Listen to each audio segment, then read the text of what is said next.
ಎಲ್ರಿಗೂ ನಮಸ್ಕಾರ. ಈ ವಿಡಿಯೋದಲ್ಲಿ ಪ್ರಧಾನಮಂತ್ರಿ ಆವಾಸ್ ಯೋಜನೆ PMAY ಬಗ್ಗೆ ಮಾಹಿತಿಯನ್ನು ನೀಡಲಾಗಿದೆ. ನಿಮ್ಮ ಹೆಸರಿನಲ್ಲಿ ಮನೆ ಇಲ್ವಾ? ಮನೆಯ ಕನಸಂತೂ ಇದೆ ಅಲ್ವಾ?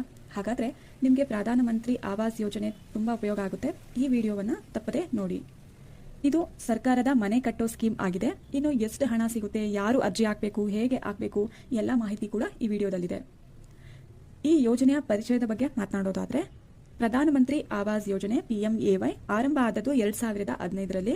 ಇದರ ಮುಖ್ಯ ಉದ್ದೇಶ ಅಂದ್ರೆ ಬಡ ಕುಟುಂಬಗಳಿಗೆ ಮನೆ ಸಿಗಬೇಕು ಅನ್ನೋದು. ಗ್ರಾಮೀಣ ಪ್ರದೇಶದವರು ಮಾತ್ರ ಅಲ್ಲದೆ ನಗರದವರು ಕೂಡ ಈ ಸ್ಕೀಮ್ಗೆ ಅಪ್ಲೈಯನ್ನ ಮಾಡಬಹುದು. ಇದರಿಂದ ಲಾಭವನ್ನ ಪಡ್ಕೋಬಹುದು. 2025ರಲ್ಲಿ ಈ ಯೋಜನೆಯ ಗುರಿ ಮುಖ್ಯವಾಗಿ ಬಡವರಿಗೆ ಮನೆ ನಿರ್ಮಾಣ ಆಗಬೇಕು ಅನ್ನೋದು. ಎರಡನೇದಾಗಿ ನಾವು ಪ್ರಧಾನಮಂತ್ರಿ ಆವಾಸ್ ಯೋಜನೆಯ ಲಾಭಗಳು ಯಾರಿಗೆ ಸಿಗತ್ತೆ ಅನ್ನೋದನ್ನ ನೋಡೋಣ. ಮೊದಲನೇದಾಗಿ ನಗರ ಪ್ರದೇಶದವರಿಗೆ 2,50,000